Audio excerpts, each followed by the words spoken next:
I found that nothing in life is worthwhile unless you take risks. Nothing. Nelson Mandela once said, "There is no passion to be found playing small and settling for a life that's less than the one you're capable of living."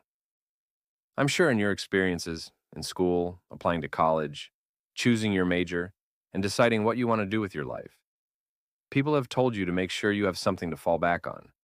Make sure you got something to fall back on, honey. But I never understood that concept. Having something to fall back on?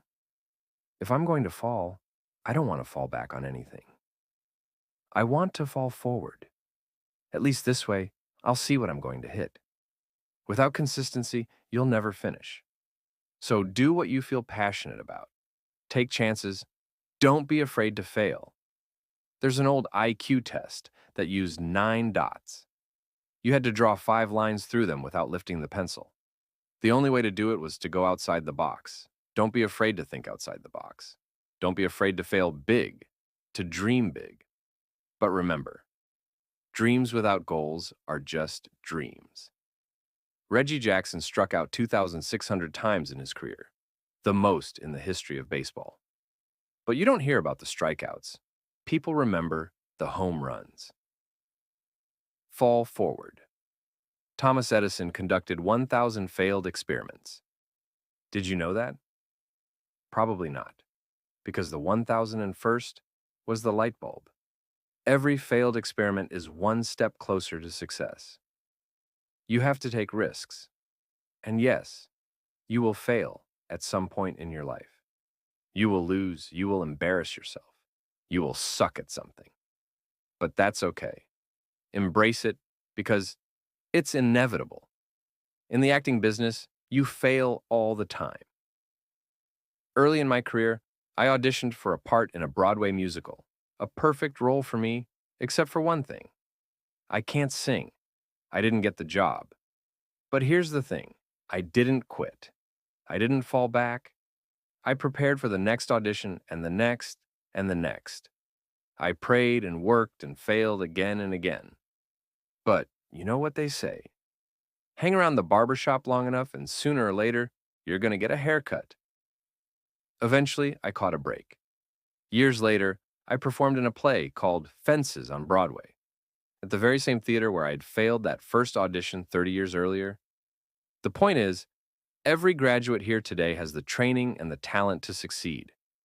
But do you have the guts to fail? If you don't fail, you're not even trying.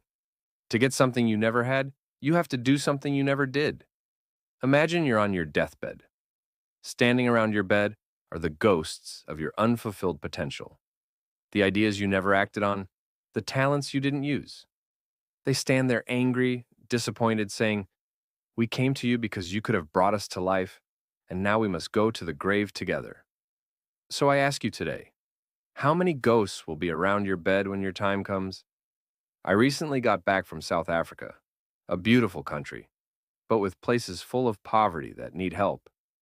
And Africa is just the tip of the iceberg. The Middle East needs your help. Japan needs your help. Alabama, Tennessee, Louisiana, Philadelphia, they all need your help. The world needs a lot, and we need it from you. We really do. We need it from you, the young people, because we're getting older. We need your energy, your ideas, your courage. Remember this. You've got to get out there. You've got to give it everything you've got. Your time, your talent, your prayers, and your treasures. I'm not talking about how much you have. Some of you are business majors, some are nurses, some are artists, theologians, sociologists. Some have money, some have patience, some have kindness, some have love. Whatever your gift is, what are you going to do with what you have? Sometimes failure is the best way to figure out where you're going. Your life will never be a straight path. I started college as a pre-med student. Then I switched to pre-law, then journalism. My grades dropped. I had a 1.8 GPA, and the university politely suggested I take some time off. At my lowest point, I was helping my mother in her beauty shop when an older woman looked at me and said, "Young boy, I have a prophecy, a spiritual prophecy. You will travel the world and speak to millions of people." And in the years that followed, just as she prophesied, I have traveled the world and spoken to millions through my films.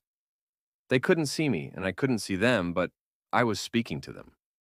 I see you now and I'm encouraged. I'm strengthened by what I see.